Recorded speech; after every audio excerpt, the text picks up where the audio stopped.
Derek Brunson paid his dues, fought his way through the trenches yet again, and surpassed his gatekeeper status, finally earning himself of a title shot, at least deservingly so. Derek Brunson defeats Darren Till by third round submission. Now this fight was very interesting on both sides here. Derek Brunson fought this fight the same way he's been fighting all of his recent fights. Very patient with the striking, just throwing some left hands out there from a distance just to get some respect out there because his power is absolutely outrageous. He lands a left hand on anybody and they go out. The confusion he's able to get out of the opponent by mixing in the double leg takedown with the left overhand, that simple dynamic is enough to catch opponents off guard, and even almost caught Darren Till at one point in the fight, where Till attacked with the same 1-2 combination he went through the entire fight with. After seeing so many of them only a minute into the fight, Derek Brunson was able to duck under the left hand, give the look like he's gonna go in for a takedown. I mean, he's in close enough to shoot in for the double leg takedown, and he gets the respect out of Darren Till. You see Till drop his hands, he's ready to defend a takedown, but that exposes his head as Derek Brunson nearly lands a flush overhand left. It gets Darren Till to move away. Now this simple dynamic is gonna create some confusion on Darren Till,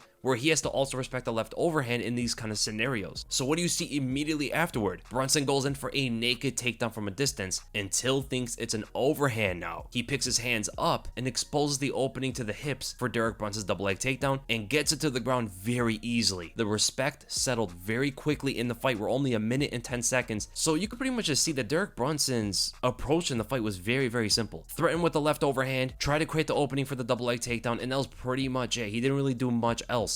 Once it got to the ground, he was clearly the more dominant wrestler and grappler, able to posture very well, land concussive ground and pound through posturing on top. He first was able to posture this way after Till attempted to shrimp up as Derek Brunson rolls above him. Till was a little bit slow on the movement, and Brunson was able to post on him, knee frame him, and then the ground and pound started, and it continued throughout the entire round. But at the end, Darren Till showed he's extremely tough. His chin has to be respected. Darren Till could take a big shot, multiple big shots by one of the most powerful guys in the division, and a guy who's a bit bigger than him as well. Now, the approach that Darren Till had in the fight was simplistic and complicated at the same time, or should I say, he had the potential to make it a lot more complex and actually dish out more damage from reads that we thought he was going to get in the fight. His feints and angles were opening up Derek Brunson so many times in the fight, yet Darren Till never capitalized on any of those. For an example, you'll see Darren Till take a big step in forward and feint up high, make it look like he's gonna throw a big left hand. This feint triggers a reaction out of Derek Brunson. He ducks under, and this is the same look that he's gonna give multiple times throughout the fight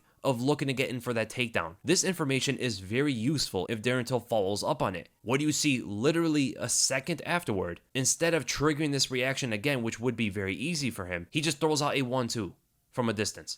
Just wings it out there. No feint, nothing. Or when Till attacks with the right step jab, creating that angle on Derek Brunson, it naturally gets Brunson into the parallel stance and unbalanced at the same time. Darren Till moves forward with the same jab twice within 7 seconds and gets a similar reaction out of Derek Brunson. So you would think here that Darren Till is downloading this data in order to capitalize on it, right? He did it twice for a reason. Or at least you thought there was a method to it. What does he do seconds after the second time? Wings out a naked big left overhand from a distance with no setup, no masking, very easy to see. Derek Brunson scouted it from a mile away, goes under it for a double leg takedown. So what this is further showing you is Darren Till is getting these big reactions out of Derek Brunson, where he can easily capitalize if he just falls up on it. He'll get the opening after trials of feints and angles, but never capitalize on it the entire fight. It's almost like he forgot what he was doing. This makes us appreciate someone like Giga Chikadze, who I made a breakdown on last week, a lot more. What did Giga Chikadze do? Once he got one opening out of Edson Barboza, who's very hard to see the openings on, compared to someone like Derek Brunson, who was very simplistic in his stand-up game compared to Barboza. I mean, all Brunson really does is throw a big left overhand and a double leg takedown. Edson Barboza has many different tricks, many different techniques. He's much faster. He's much more athletic. His form is perfect in everything he does. His movements are better. It's so much harder to read Barboza than is Derek Brunson. Yet look at the difference between Giga Chikadze and Darren Till's ability to read their opponent in the stand-up game. One piece of information, and Giga Chikadze had Edson Barboza down for the entire fight. He knew how to exploit that opening, and he did it many times throughout that bout.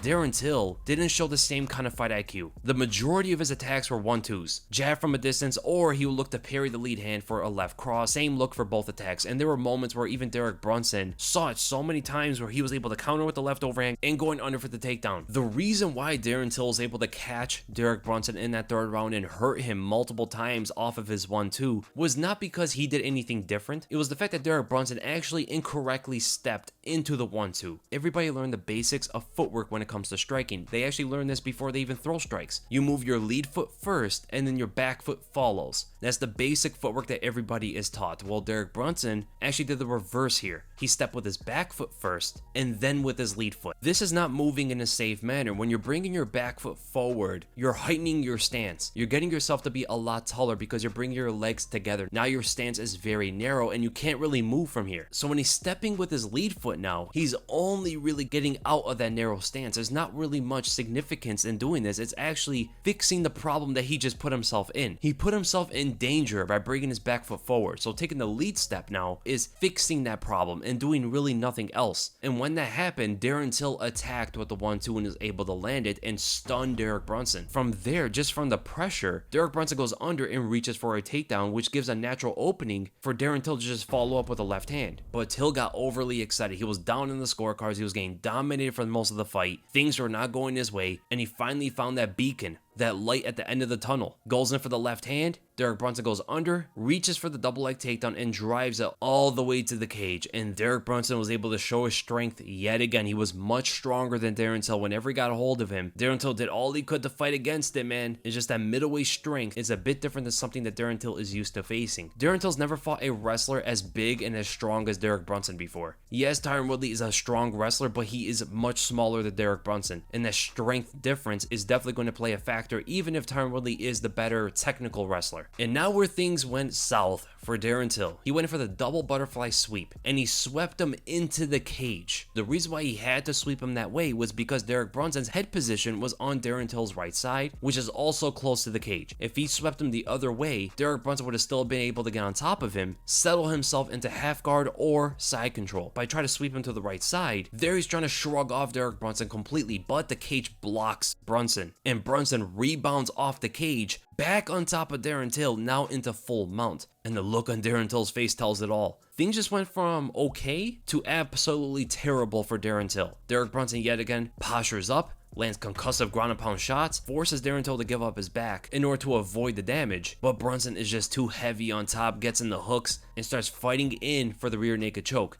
And Darren Till did nothing to fight out of this. He did not even try to escape. He did not try to hand fight. He just allowed Derek Brunson to get in the choke. Really did nothing to fight against it, and he tapped very quickly. Like as soon as the choke was sunk in, Darren Till tapped immediately. It was one of the fastest taps I've seen in recent times, and it pretty much just showed us that Darren Till knew he was finished, gave up before putting up a fight, and that is the end of the breakdown. Derek Brunson, in my opinion, deserves a title shot. 5-fight win streak, beat Darren Till, Kevin Holland, Edmund Shabazian, Ian Heinisch, and Elias Diodoro. I could see them throwing him Jared Cannonier in a title eliminator fight, but in my opinion, man, 5-fight win streak, just beat Darren Till, who was ranked higher than Kelvin Gastelum, who Cannonier just recently beat. You have to go with Derek Brunson. He's 37 years old, in his prime, and fought his way into a position that he's never had before. Derek Brunson has never fought for a title before, and at this later stage of his career, he finally got there. In fact, do you know how similar this is to Michael Bisping's case? Michael Bisping was also the gatekeeper of the middleweight division for a long time, and eventually was able to fight his way out of that position in his later age, able to stack on very good wins, and able to avenge his loss to the guy that completely shut him out and finished him before, Luke Rockhold.